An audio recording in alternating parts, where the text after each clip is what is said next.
오늘 설교 제목은요, 힘써 지켜야 하는 것이라는 제목으로 말씀을 나누려고 합니다. 오늘 본문의 주제는 교회의 하나됨입니다. 저희의 이제 교회의 핵심 가치 5가지가 이제 있습니다. 그래서 첫 번째 가장 기초는 복음 이었었죠.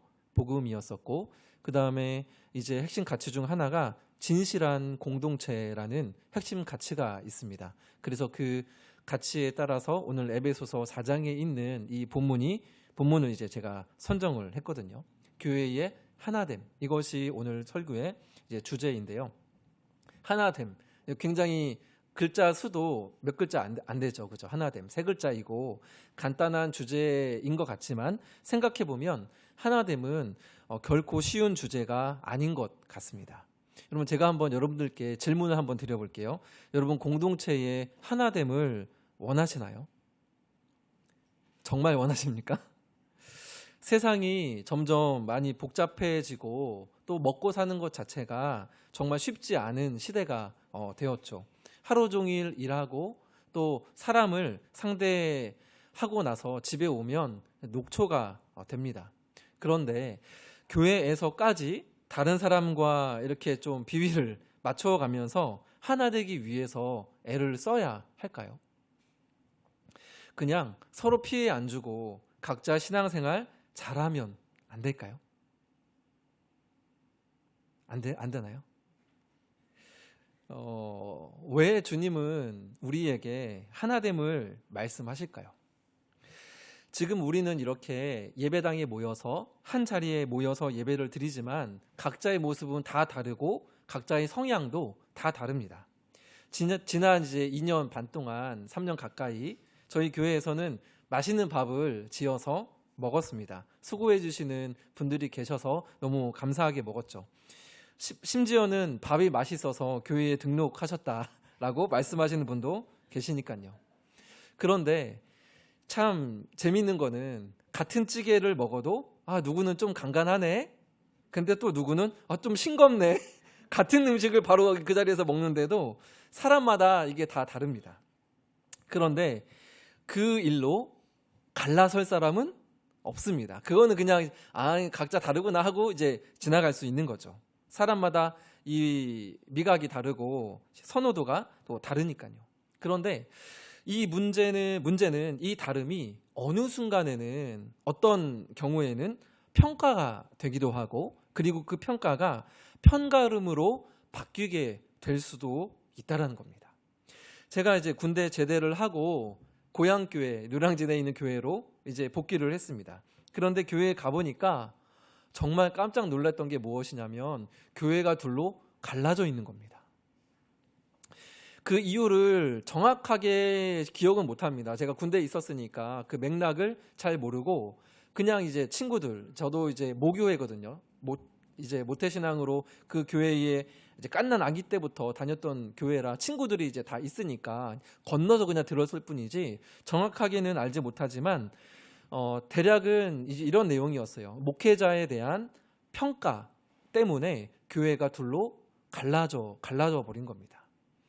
그래서 저희 어머니는 그 이제 목사님을 따라서 길 건너편에 있는 교회로 가시고 나는 어디로 가야 할고 굉장히 이제 당황했던 그런 기억이 있습니다. 여러분, 이렇게 하나됨이 쉽지가 않죠.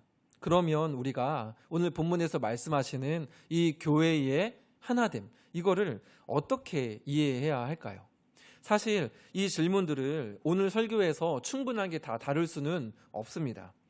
오늘 우리가 1절부터 6절까지를 읽었지만 사실은 1절과 2절과 3절 이 중심으로 오늘 말씀을 좀 살펴보려고 하거든요. 그러니까 사실은 이 4장 전체가 어떻게 보면 이 하나됨을 이야기를 하고 있는데 저희는 그저 3절을 살펴볼 뿐입니다. 근데 그러나 오늘 우리에게 주신 이 3절 안에서만큼이라도 하나님께서 우리에게 들려주시고자 하는 그 마음에 좀 귀를 함께 기울여보고 함께 고민할 수 있는 그러한 시간이 오늘 이 시간이 되었으면 좋겠습니다. 이제 본문을 좀 살펴보면 좋겠는데요. 1절을 여러분 한번 천천히 같이 읽어주시면 좋겠습니다. 같이 읽겠습니다. 그러므로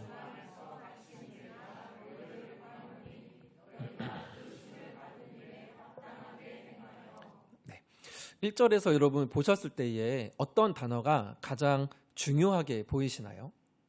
1절에서.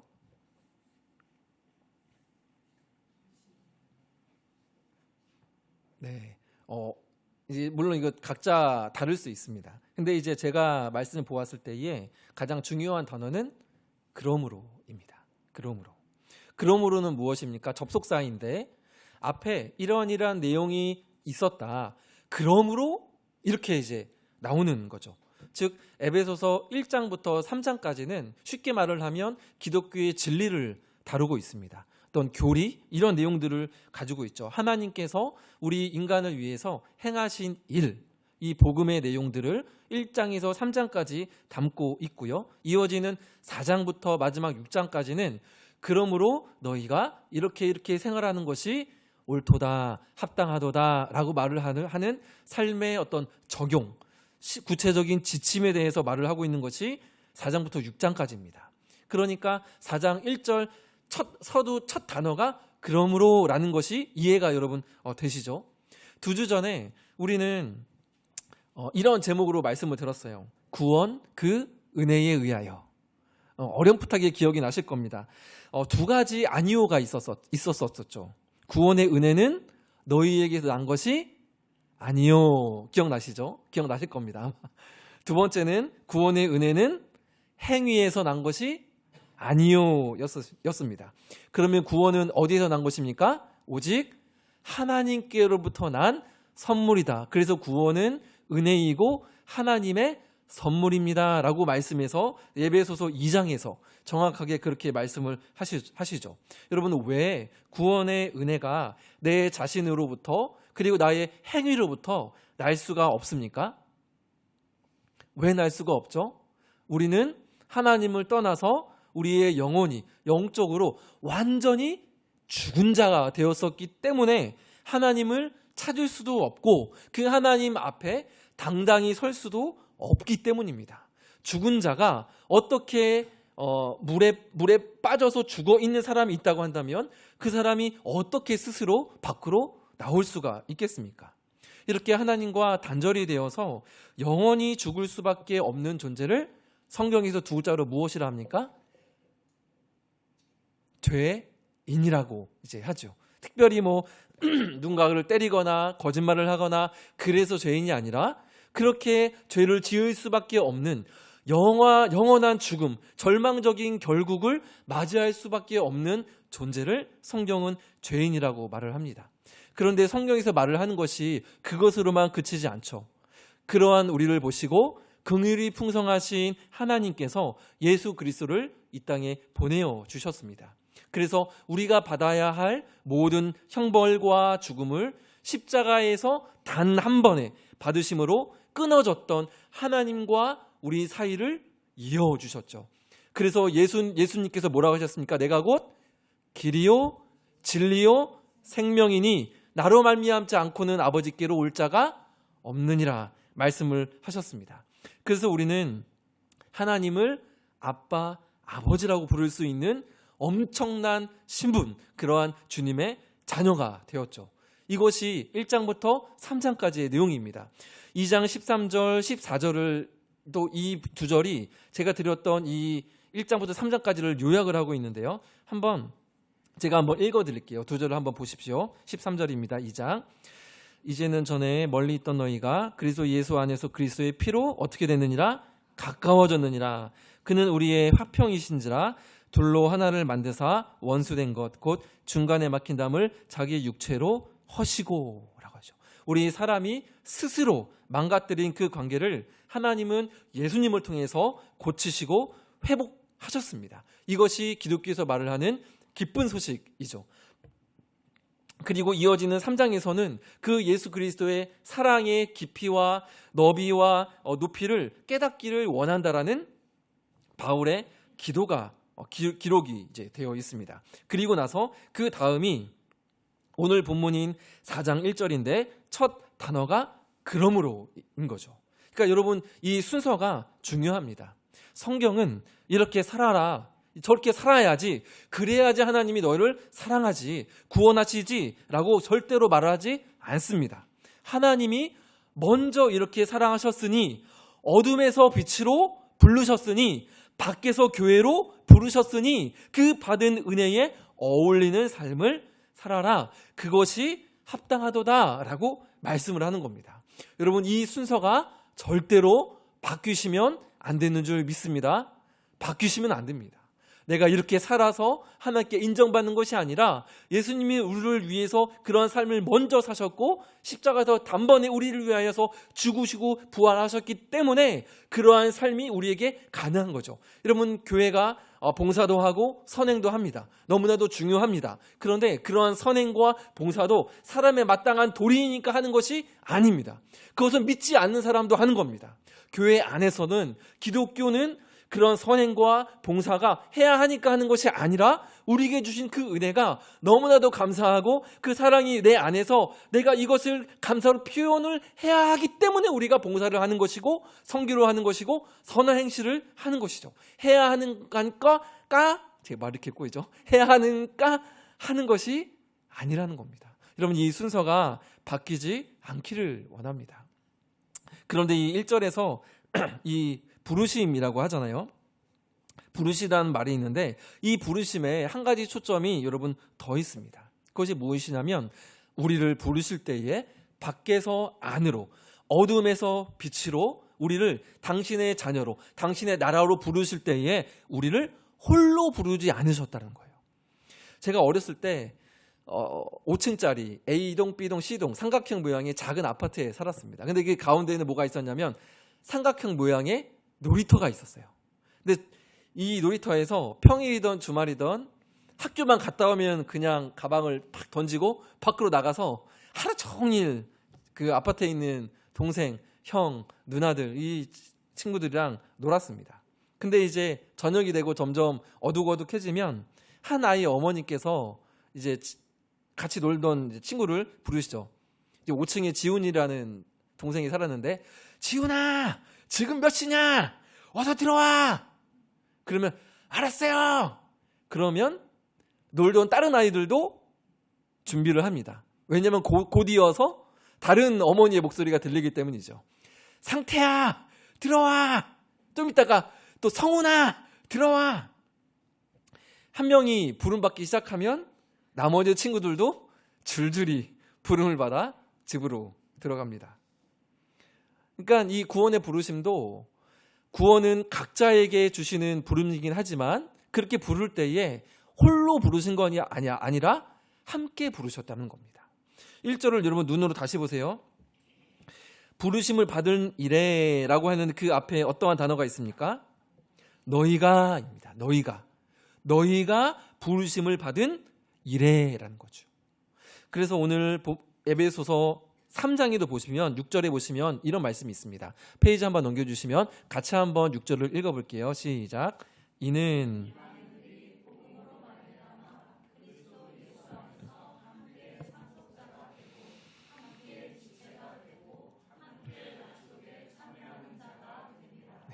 여러분, 이 6절에 함께라는 단어가 몇 번이나 나옵니까? 3번이나 나오죠. 함께 상속자가 되고 함께 지체가 되고 함께 약속에 참여하는 자가 됨이라라고 한 거죠. 근데 6절에 서두에 어떤 사람들이 나오냐면 이는 이방인들이 복음으로 말미암아 함께하게 되었다라고 이제 말을 합니다. 유대인들은 자신들에게만 하나님의 구원이 있다라고 믿는 사람들이었습니다. 그래서 선민이라고 했죠. 선택받은 민족이라고 했습니다. 오늘날에도 지금도 이스라엘 사람들은 자신 스스로를 선민이라고 말을 하죠. 그러나 하나님은 만유의 하나님이십니다. PPT는 없습니다. 오늘 본문 4장 6절에 보시면 만유의 하나님이라는 말 여러분 보이시나요? 하나님도 한 분이시니 곧 만유의 아버지시라. 만유 위에 계시고 만유를 통일하시고 만유 가운데 계시도다라고 말을 합니다. 그래서 하나님은 이렇게 유대인만의 어떠한 그런 한정된 하나님이 아니라 온 땅에 만유의 하나님이시기 때문에 이방인들 또한 유대인들과 함께 하나님의 자녀로 부르셨습니다.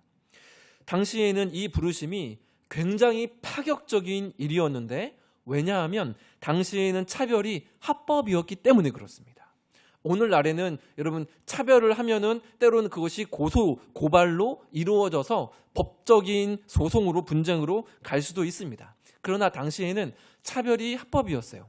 우리가 가장 잘 아는 노예 제도가 그 당시에는 합법이었습니다. 그래서 노예를 한 어떤 주인이 있으면 그 주인의 소유물처럼 여겼잖아요. 그래서 이 집에서 다른 집으로 갈 때에는 어떤 표식 같은 거죠. 표징 같은 거를 달아주기도 하고 물건처럼 여겨지는 시대였습니다. 그래서 이 유대인들도 이방인들을 이렇게 바라볼 때에 구원 밖에 있는 사람들처럼 아예 부정한 사람으로 여겼고 그래서 겸상하지 않았잖아요. 함께 식사를 하지 않았습니다. 겸상하지 않았고 또 반대로 이방인들 또한 그러한 유대인들을 보았을 때에 어떻게 보았을까요? 저 유대인들 저 고리타분하고 저 반사회적인 집단들 하면서 서로 상종하지 않았습니다. 그런데 그렇게 서로 상종하지 않는 이 사람들을 하나님이 에베소 교회라는 한 교회로 부르셨다는 거죠. 이게 굉장히 놀랍고 파격적인 일이었던 거죠. 정확하게 에베소 교회에 이런 문제들이 있었습니다. 그래서 나중에 여러분 에베소서를 보시면 알겠지만 이 이방인과 유대인들 가운데에 서로 이 하나님이 한 분이신데 다 너희를 부르셨다. 그래서 예수님이 그 막힌 담을 자신의 피로 허무셨다. 그래서 너희가 예수 그리스도의 피로 가까워졌다. 이런 말씀이 이 에베소서에 기록이 되어 있습니다. 우리도 여러분 마찬가지죠. 우리가 이 자리를 골라서 온 것 같고 우연히 온 것 같지만 여러분 내가 택해서 온 것이 아니라 하나님께서 부르셨기에 온 것입니다. 내 옆에 앉아있는 분도 마찬가지예요. 하나님, 제가 저 집사님 좋아해서 이 우리 교회로 보내주셨으면 좋겠습니다 해서 오신 것이 아니라 물론 기도해서 오셨을 수도 있겠죠. 그러나 근본적으로는 그렇게 내가 바라고 원해서 오신 것이 아니라 하나님께서 부르셔서 오신 분입니다. 그러니 하나님의 부르심에 우리가 합당하게 생활을 한다라는 것은 각자 도생하는 신앙생활이 아니라 더불어 함께하는 신앙생활이라는 것을 뜻하는 거죠.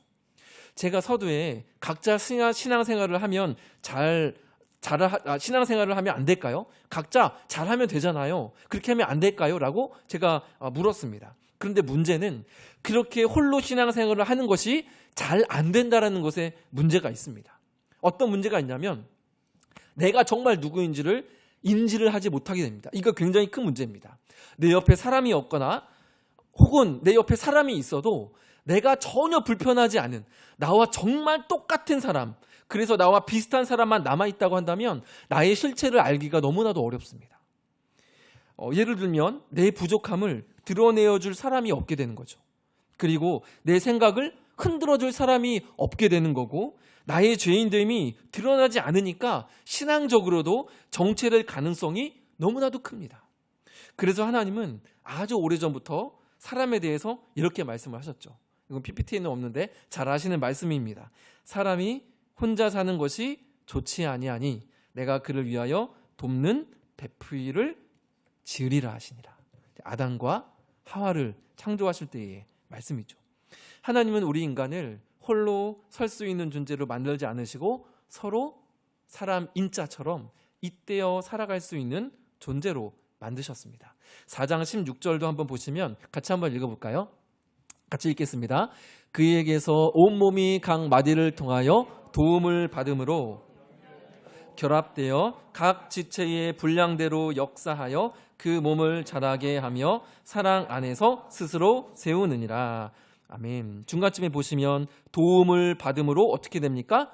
연결되라고 했죠. 즉 그리스도로부터 흘러나오는 그 은혜가 그 도움의 손길이 옆에 있는 성도를 통해서 나에게 미쳐진다는 것이죠.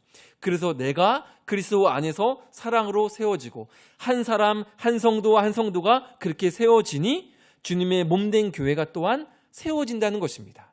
근데 그 통로가 누구입니까? 내 옆에 있는 한 사람 한 사람 각 지체라는 겁니다. 그러니까 여러분 생각을 조금 바꾸셔야 합니다. 내가 어떻게 김 집사님 내가 언제까지 도대체 참아줘야 되지? 박아무개 성도님 언제까지 내가 참아줘야 되지? 이게 아니라 하나님께서 저분을 통해 나에게 베푸실 은혜가 뭐가 있을까? 이렇게 되어야 합니다. 저 임상태 목사가 너무 부족해 보여도 저분을 통해서 베푸실 은혜가 뭐가 있을까? 주님, 너무 기대됩니다.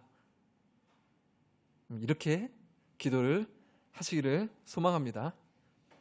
비록 모습도 다르고 성격도 다르고 성향도 다르지만 우리 각 사람을 통해 서로가 서로에게 베푸실 주님의 은혜가 지금까지도 있었지만 앞으로도 여러분 분명 있을 겁니다. 그 오묘하신 손길을 이 자리에서 우리가 경험할 수 있기를 간절히 소망합니다. 이제 남은 구절이 2절과 3절 두 구절인데요. 지금까지 함께 나눈 내용을 잠깐 생각해 보면 여러분 사실 하나됨이 이미 어떻게 됐습니까? 이미 이루어졌습니다. 이미 이루어졌어요. 무슨 말이냐면 하나님께서 각 사람을 당신께로 어떻게 하셨죠? 부르셨죠. 그리고 이 몸된 교회로 부르시지 않았습니까? 교회로 한 몸 되게 하셨잖아요. 그죠? 자녀 삼아 주셨잖아요. 그죠? 하나 되게 이미 하셨습니다. 이 전제가 중요한 거죠. 이미 하나님께서 당신의 역사를 통해서 또 성령께서 성자 예수님을 통해서 성령을 통해 우리에게 적용시켜 주심으로 말미암아 한 교회로 부르셨습니다. 그래서 오늘 말씀 3절을 한번 읽어볼까요? 3절 같이 한번 읽겠습니다. 평안에 매는 줄로 성령이 하나 되게 하신 것을 힘써 지키라. 여러분, 하나됨은 누가 이미 이루셨습니까? 네, 성령님께서 이미 이루셨다는 겁니다. 내가 으쌰 해서 자 하나 되자 해가지고 뭐 카페 가고 공 같이 차고 이제 그런 것도 뭔가 하나됨을 그거는 이제 하나 되기 하기 위한 게 아니라 유지하기 위한 하나의 애씀인 거죠. 단순히 내 으쌰 해서 모이고 뭐 하고 그렇게 해서 하나됨을 이루는 것이 아니라 하나됨은 이미 성령님께서 하나님께서 이미 이루었으니 너희는 그것을 힘써 지키라라는 거죠. 우리에게 주어진 것은 하나 되지 않은 것을 하나 되게 만들어라가 아니라 이미 하나님께서 하나 되신 것을 힘써서 지키라라는 그런 명령입니다. 여러분, 그러면 이 하나됨을 힘써서 지킨다는 것이 어떤 의미일까요? 이 부분에 대해서 오늘 좀 나누고 말씀을 정리하려고 하는데요. 우리는 보통 이렇게 생각을 합니다. 제가 좀 아까 나누었던 것처럼 좀 자주 만나고 카페도 가고 밥도 같이 먹고 근데 좋게 좀 지내기도 하고 여러분 이런 것도 필요가 전혀 없다라고 말을 하지는 못하겠습니다. 왜냐하면 배려가 사실 기본적이 우리 인간 기본적으로 그런 배려 없이 얼굴 마주함 없이 어떻게 또 마음이 좀 통하고 할 수 있을까요? 그죠? 이 얼굴이 멀어지면 마음도 이제 멀어진다는 게 또 진리이지 않습니까? 그런데 여러분 성경에서 말을 하는 하나됨은요.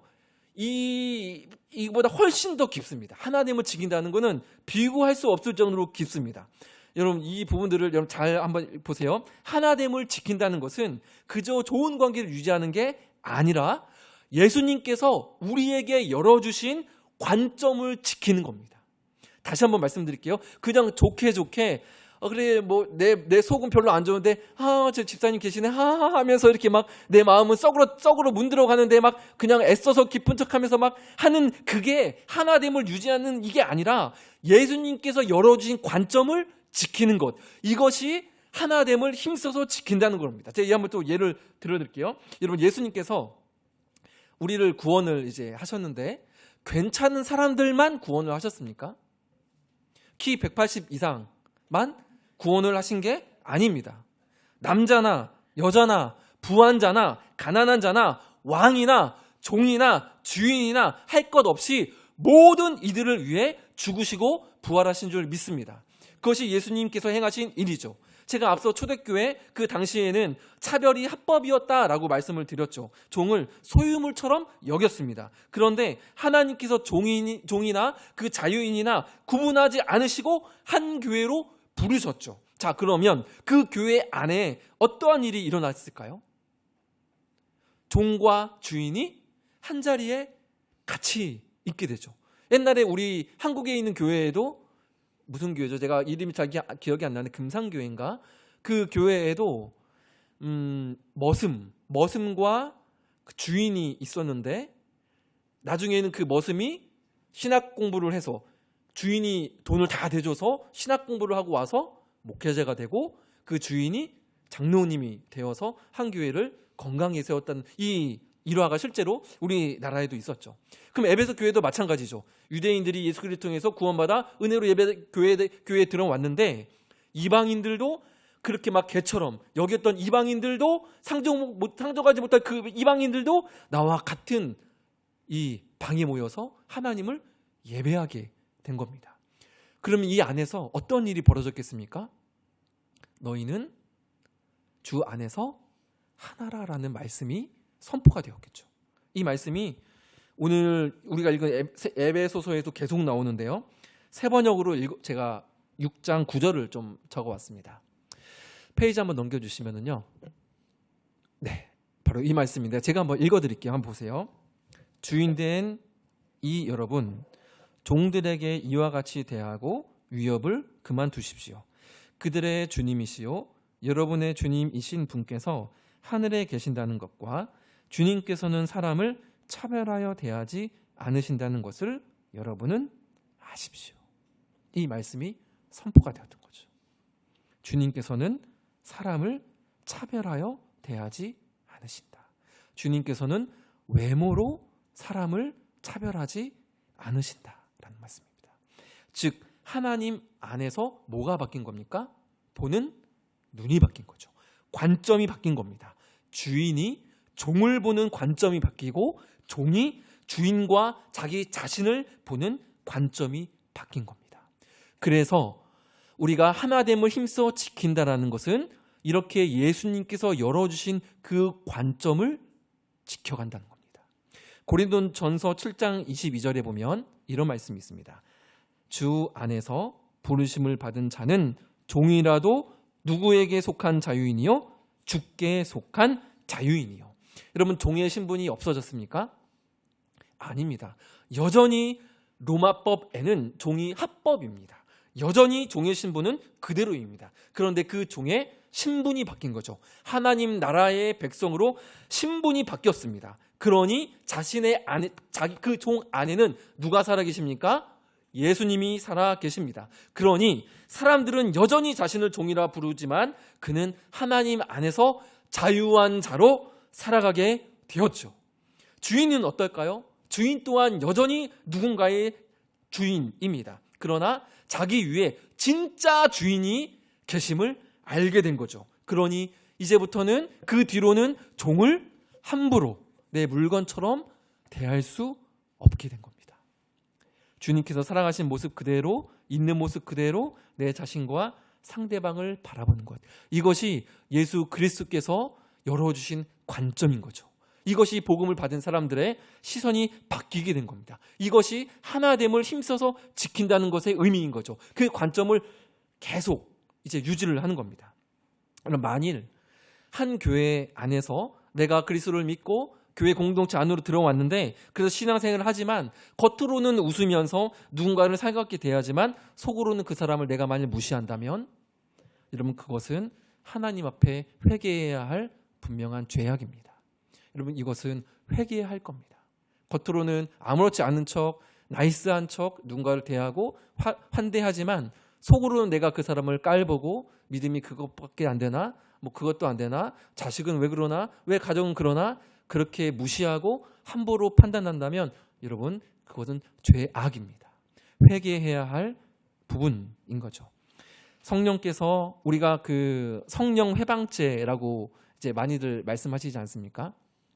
성령 회방죄가 무엇인지를 성경에서는 정확하게 말을 하지는 않습니다. 그러나 제가 오늘 설교를 준비하면서 느낀 것은 무엇이냐면 성령 회방을 한다는 것이 별게 아니라 하나됨을 무너뜨리는 것이 성령을 회방하는 것이겠구나라는 생각이 들었습니다. 왜냐하면 3절에 성령께서 하나되게 하신 것을 힘써 지키라라고 했기 때문인 거죠. 그러면 성령께서 하나되게 하신 것을 힘써 지켜도 모자라는데 그것을 누군가가 혹시나 제가 그것을 무너뜨린다고 한다면 저는 누구를 대적하는 게 됩니까?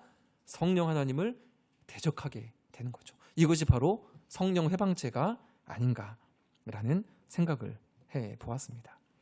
그렇게 우리는 예수님께서 열어주신 이 관점을 지켜가야 하는 거죠. 그래서 어떠한 누군가의 연약함들이 보였을 때에도 또 나의 연약함도 굳이 애써서 숨길 필요는 없는 거죠. 연약함이 누군가가 고백할 때 있는 모습 그대로 그 상대방을 받아줄 수 있는 곳이 교회가 되어야 합니다. 올해에 제가 교회를 이제 이전하고 나서 한동안 설교를 준비하는데 제 안에 감동이 잘 오지를 않는 겁니다. 그러니까 뭐 좀 속된 말로 불이 붙지를 않는 겁니다. 하루 종일 아침부터 밤까지 말씀을 펴놓고 끙끙대고 있는데 진도가 나가지를 않는 겁니다. 예를 들면 이런 거죠. 목이 너무 마릅니다. 올해 이번에 너무 덥지 않았습니까? 목이 너무 타. 그래서 정수기나 이 수돗물을 틀었는데 물이 똑 떨어지는 겁니다. 여러분 얼마나 그게 애가 타겠습니까? 제가 똑같이 이런 심정이었습니다.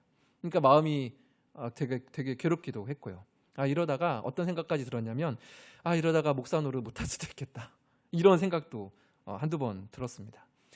그래서 이제 조금씩 호흡을 좀 조절하기 시작했죠. 이제 저희가 바디블레싱 운동하는 사역도 이제 하지만 조금 더 좀 하면서 좀 리프레시 제 안에 어떤 몸과 마음의 리프레시를 좀 도모하기도 했고, 그리고 얼마 전에는 종합 건강 검진도 동탄 시티병원에서 할인도 하길래 종합 건강 검진도 받았습니다. 이상 무입니다. 제 신체 나이 30대 후반입니다. 할렐루야. 네, 바디블레싱 사역 다 들어오십시오. 네, 이상이 이제 전혀 뭐 특별히 없고, 그리고 매해 여름마다 기도원을 가긴 했지만 또 휴가를 한 주 보내고 그 뒤에 지난 한 주간 또 따로 그렇게 기도하는 또 시간을 갖기도 했죠. 그런데 그때 제가 기도했던 것은 하나님 왜 저에게 감동을 안 주십니까? 빨리 제 마음에 불을 주시옵소서라고 기도하지 않았습니다. 제가 기도했던 것은 한 가지였어요. 하나님, 내가 하나님의 자녀임을 잊지 않고 그저 하루를 살아가게 하옵소서. 목회자라는 신분이 중요한 게 아니라 하나님의 자녀라는 신분이 중요한 거죠. 설교 준비가 잘 될 때나 잘 안 될 때나 예배 자리에 오신 분이 많거나 적거나 그것과는 아무런 상관없이 내가 하나님의 자녀이기 때문에 오늘도 저는 이 자리에 기꺼이 섰습니다. 여러분도 비슷한 경험을 하셨거나 지금 그런 시기를 지나는 분도 계실지 모르겠습니다.